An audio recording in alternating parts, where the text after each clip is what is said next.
Mee TV news కి స్వాగతం. సామాజిక సేవారత్న పురస్కార అవార్డు గ్రహీత మిట్టా కంకల్ గ్రామ ఉప సర్పంచ్, అఖిల భారత యాదవ మహాసభ రంగారెడ్డి జిల్లా అధ్యక్షులు, వికారాబాద్ జిల్లా ఉప సర్పంచుల సంఘ ఫోరం అధ్యక్షులు, జాతీయ బీసీ సంక్షేమ సంఘ అధ్యక్షులు, బీసీ ఐక్యవేదిక తెలంగాణ రాష్ట్రం బేరి రామచంద్ర యాదవ్ తో కలిసి ది లీడర్ కార్యక్రమం జరిగింది. గత పాలకులది మరి ఇప్పుడు వచ్చినటువంటి తెలంగాణ రాష్ట్రంలో కాంగ్రెస్ పార్టీ రాహుల్ గాంధీ గారు ఏదైతే నిర్ణయం తీసుకున్నారో, రాహుల్ గాంధీ గారు మరి వారు ఎలక్షన్ కంటే ముందు ఏదైతే అన్నారో బీసీ కులగణన జరిపి దామాషా పద్ధతులు అందరికీ రిజర్వేషన్ ఇవ్వాలి, అందరికీ హక్కులు రావాలని లెక్కలో ఎంతో మంది బీసీలు ఉద్యమాలు, ఆర్ కృష్ణన్న గారు, ఇంకో చాలా మంది బీసీ నాయకులు, అన్ని కుల సంఘాలు ఏకమై బీసీల కోసం ఉద్యమం చేసిన తరుణంలో మరి దానికి ఇప్పుడు ప్రభుత్వం ఉన్నటువంటి కాంగ్రెస్ ప్రభుత్వం రేవంత్ రెడ్డి గారు మరి బీసీల ఉద్యమాలను చూసి ఇప్పుడు వాళ్ళు ఏదైతే వాగ్దానం ఇచ్చారో బీసీ సమగ్ర కులగణన అనేది చేపట్టిరో, మరి కులగణన విషయంలో మరి మేము కూడా ఏం కోరుతున్నాం ప్రభుత్వం నుంచి అంటే ఖచ్చితంగా ప్రతి కులానికి న్యాయం జరిగే విధంగా వాళ్ళ స్వస్థత రావాలి.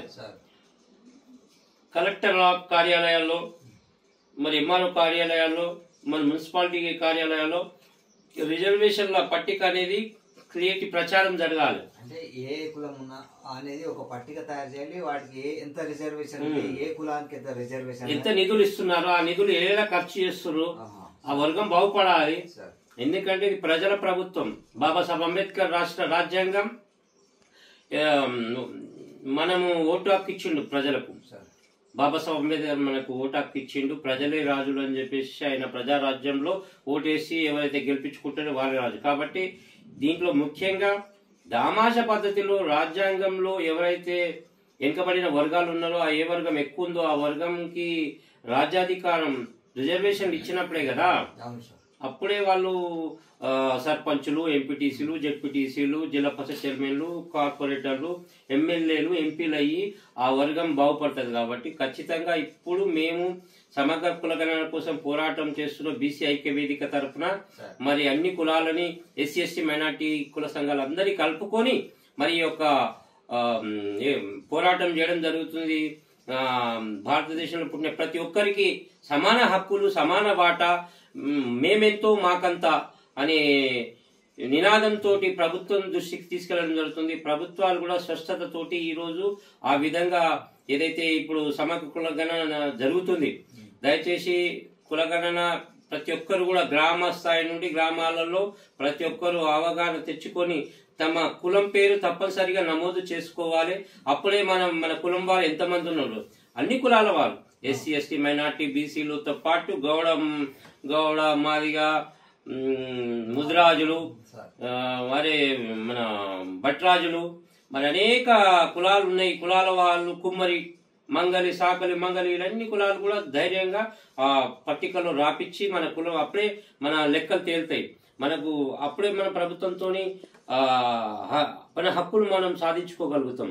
కాబట్టి దయచేసి అందరూ కూడా ఈ సమగ్ర కులగణన సర్వేలో అందరూ కూడా మనము మన కులాల గురించి తప్పనిసరిగా రాపియాలని కోరుతున్నాం. సార్, మీరు అన్నట్లుగా సమగ్ర కుల సర్వేలో అన్ని కులాల వివరంగా అధికారులకు తెలియజెప్పాలి అంటున్నారు. లేని పక్షంలో ఏ కులం ఎక్కడ ఉంది కూడా అధికారులకు తెలియదు కదా సార్.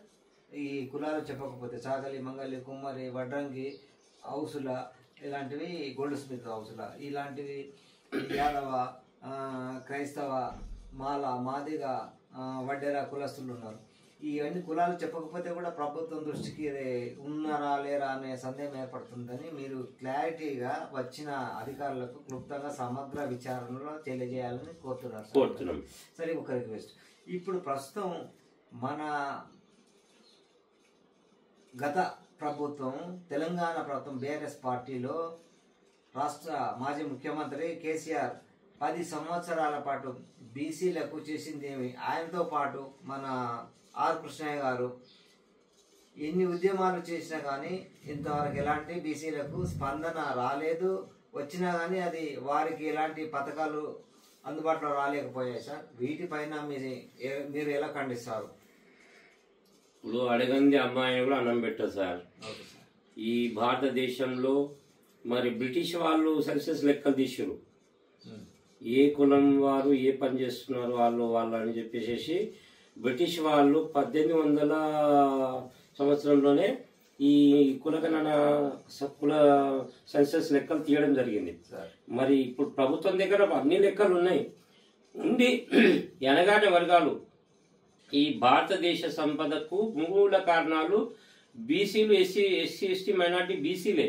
వీళ్ళందరూ కూడా శ్రమతోని ఇది దేశానికి సంపద అందించిన గొప్ప కులాలు ఇవన్నీ కూడా. ఉదాహరణకి గౌడన్నలు ఉన్నారు, కళ్ళు గీత కార్మికులు, కళ్ళుతోటి కుమ్మరి శాలివాహన ఉన్నారు, వాళ్ళు కుండలు బొమ్మలు అవన్నీ అలాంటి చేసి వాళ్ళు సంపద అందిస్తారు. ఇప్పుడు అనేక యాదవులు గొల్ల కుర్మలు ఉన్నారు, గొర్రెలు బర్రు పాలు ఉత్పత్తి దాని ద్వారా ఎంతో సంపదనిచ్చిన కులాలు ఇవన్నీ. ఈ కులాలకు ఈ రోజు దాకా రాజకీయ వాట దక్కకుండా అగ్రవర్ణాలు వాళ్ళే కష్టం వీళ్ళది, కష్టం ఎస్సీ ఎస్టీ బీసీ మైనార్టీలది అయితే అగ్రవర్ణాలు కొన్ని తక్కువ సంఖ్యలో ఉన్న పెద్ద కులాల వాళ్ళు ఈరోజు ఈ చదువుకొని రాజ్యాంగంలో ఉన్న ఏదైతే బాబాసాహెబ్ అంబేద్కర్ ఇచ్చిన దాన్ని కూడా వాళ్ళు హైజాక్ చేసుకొని పోతున్నారు.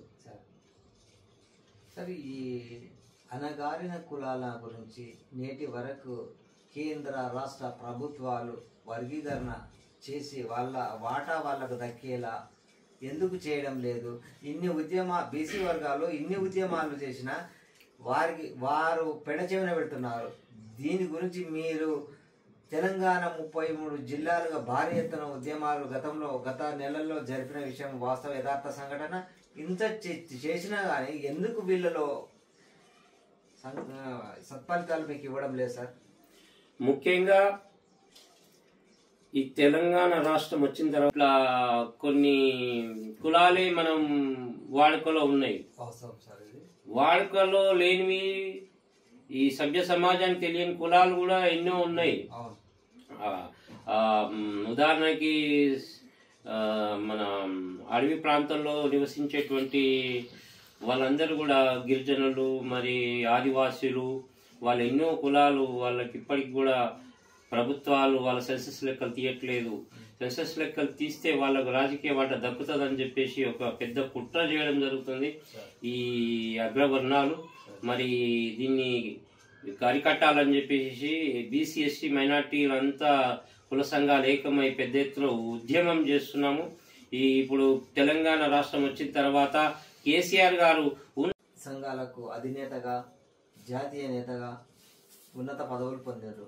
ఈ నేపథ్యంలో దేవాలయాలకు కానీ సేవ చేసుకుంటూ ఇలాంటి వాళ్ళకి ఇలా నిరుపేదల పెళ్లిళ్ళు, పేదల సహకారము, విద్యార్థులకు పుస్తకాల పంపిణీ, గ్రామీణ ప్రాంతాల్లో రోడ్లు చెక్కపడ ట్రాక్టర్ల మీద మట్టి పోయించడం ఇలాంటిది.